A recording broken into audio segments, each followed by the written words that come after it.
Join our family of creators. Your support means the world to us. Subscribe now to the Content Creator channel. Your support keeps us motivated and helps us bring you fresh, exciting content every week. Hit that subscribe button and be part of our journey. Breaking. Canada scrapped its tech tax after the US cut off trade talks. What really happened and why it matters now. A new tax, a big fight, the opening salvo. A new Canadian tax on big tech nearly sparked a trade war with the United States. This is a story about money. It is a story about power. Most of all, it is about the rules that govern our modern world. Canada proposed the Digital Services Tax, a 3% levy on certain digital revenues earned from Canadian users by the largest firms. The United States, home to many of those giants, responded with immediate, forceful opposition. In response, Canada blinked, pulling back its plan to avoid a damaging confrontation. The episode revealed how trade ties can shape domestic tax choices. The stakes were high: tax fairness and revenue for Canada, versus a perceived discriminatory levy on US companies. Old tax rules were built for factories and physical goods. The digital economy is borderless, letting firms earn abroad without a big footprint. Governments have been scrambling to update rules, ideally through the OECD. Canada's attempt and retreat shows the risk of going it alone, especially when your largest trading partner can credibly threaten retaliation. The ripple effects were swift and global, a warning to others considering unilateral digital taxes. A decision in Ottawa reshaped talks in Washington and reignited the debate over how the digital economy should be taxed. Canada's Digital Services Tax was a targeted 3% levy on specific digital revenues earned from Canadian users by very large companies. It applied only above high thresholds, roughly $750 million in global revenue and over $20 million from covered Canadian digital services. In practice, the biggest players, many US-based, would have been affected. Covered revenue streams included online ads, social platforms, online marketplaces, and licensing user data. A major flashpoint: Canada made the tax retroactive to January 1, 2022. Firms would face multi-year tax bills on past earnings, heightening uncertainty. To many, it felt like changing the rules after the game. US officials and executives called the approach unfair and destabilizing. Canada's rationale was fairness. Digital giants profit from Canadian users, but often pay little local tax.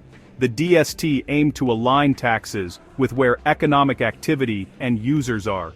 Estimates put potential revenue in the billions over several years, but going alone challenged norms. The US wanted changes to happen at the OECD, not unilaterally. Washington warned a patchwork of DSTs could trigger double taxation and trade blowback. Fairness versus friction. Canada's policy goal collided with geopolitical reality. The US reaction was swift, sharp, unambiguous. Officials labeled the DST discriminatory and inconsistent with international tax principles. They argued it targeted a handful of large US tech firms. Then came concrete pressure. The president ordered US trade talks with Canada halted. Officials warned of tariffs on Canadian goods if the DST proceeded. They signaled a Section 301 investigation, the same tool once used in the US-China tariff fight. Given deep US-Canada supply chains, tariff threats had real bite. Washington insisted the OECD was the right venue to update rules for the digital age. Unilateral DSTs risk a messy patchwork, double taxation, and inevitable trade conflicts. Beyond law, the US moved to protect a flagship industry and its global leadership. The hard line also signaled other countries: target US firms, expect a response. Bottom line: leverage, legal tools, and global signaling combined to force a reset. Faced with escalating threats and a frozen relationship, Canada made a strategic choice. It canceled implementation of the DST, a direct response to US pressure and credible retaliation.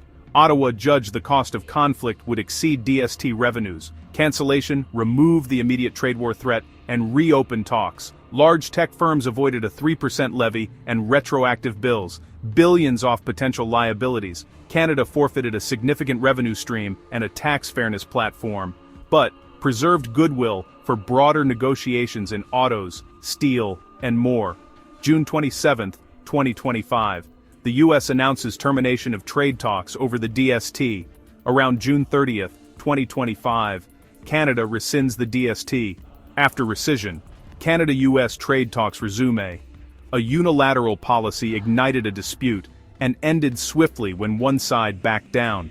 Canada chose trade stability over unilateral tax authority and shifted the fight back to the OECD. Force 1, trade leverage in a deeply integrated US-Canada economy. Force 2, tax fairness for a borderless digital economy. Force 3, tense trade climate, retroactivity inflamed opposition. Force 4, political signaling to deter other unilateral DSTs. Next, the OECD's two-pillar plan, especially Pillar 1 for reallocating big firm profits to user markets. A deal would add certainty for firms and fair revenue for governments. The Canada-US clash adds urgency to land a consensus.